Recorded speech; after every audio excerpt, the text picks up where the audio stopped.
kuthiwa ngathi sekuphuzile ke. Angizukubuyela ke kule mlando kade ilanda kakhulu. Angizukubuyela kubantu ukhulume ngabantu. Uzokhuluma ngalamavesi amabili kuphela. Uvesi number 6 emveni kokuba ephuza usuvinika lithi iBhayibheli ubese gebisa ikhanda wafa. Kulele engizokhuluma ngalo kushuthi ngizokhuluma ngevesi lo muntu ade sefile vele uvesi unumber 6. Amen bazalwane. Manise khona thanini amen. Amen. Hallelujah. Noma negrudge ningamusho amen. Amen. Thani nje amen ningabi nankinga. Uvesi number 6 lithi emveni kokuba sephusa uvinika wagebisa ikhanda wafa. Ivesi le7 lithi baba izandleni zakho umoya wami ngiyawubeka emveni kwalokho wenze njani? Wow. Hallelujah. Kwangathi kuyacaca ke. Amen bazalwane. Amen.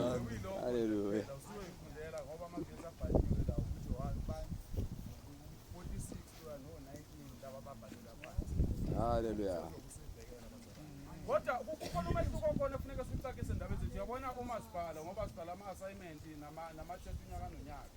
Uma uqeda ukubhala iphepha uthi usuqedile.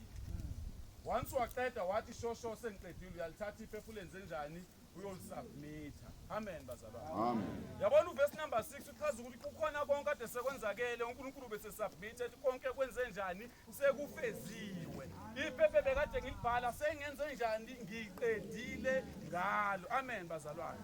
Akusekho okunye kade kusazokwenzeka. Ufuna sicacise.